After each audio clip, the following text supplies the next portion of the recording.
When Sarah Delard entered my freshman speech class at Alaska Methodist University, one of the first things that she wanted to share with us was how she planned to grade us. And of course, everybody paid close attention. And she said to us, I am going to be grading you one half of your grade based on the quality of your presentations, on your preparation, on your delivery, on everything that you do here in front of the class. And the other half of your grade, she said, is going to be determined by how well you do as a member of the audience. And I'm thinking, huh? And she said, yes, that's right. I'm going to be paying attention to the quality of your listening. And I'm also, she said, going to be paying attention to the quality of the feedback that you give the presenter. Because she said, we are here to support each other and becoming the very best speakers possible. And that will only happen, she said, by virtue of your willingness to be generous in your feedback and in your support of anyone standing here in front of the room. At the time, I think some of that was lost on me as a college freshman. And I really didn't come to appreciate what she was saying until several years later when I was in grad school at the University of Michigan, and I had signed up for an oral interpretation class, an oral inter class.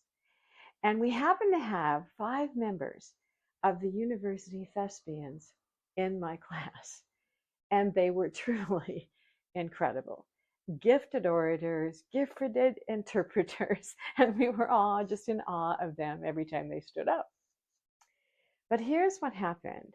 When the rest of us began to share our monologues or whatever it was that we had prepared, they would sit there with their arms crossed, and they would sort of look at us like this, rolling their eyes, looking at the fingernails, everywhere else but being present for the rest of us as we were presenting. And that's when I came to appreciate the wisdom that Sarah Delard had imparted to us some years before. So much so that this story has become a part of most every adult workshop that I teach, because in truth, it is the listener that allows the teller to open up and share the wisdom that's inside of them. And if we feel that we're not being listened to, if we feel that someone's becoming impatient with us, or they're distracted, or they are judging us as we're speaking, the depth of our wisdom, and according to indigenous cultures, the medicine that we carry cannot be expressed. And so what I've come to learn over the years is that it's as important to be a good listener as it is to be a good teller.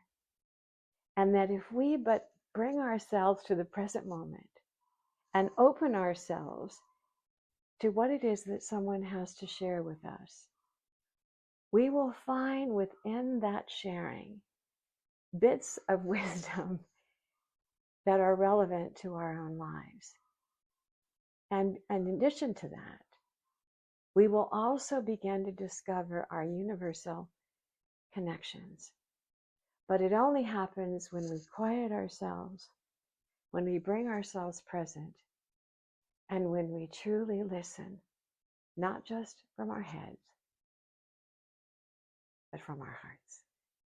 And to that I owe my incredible appreciation and gratitude to Professor Sarah Delard.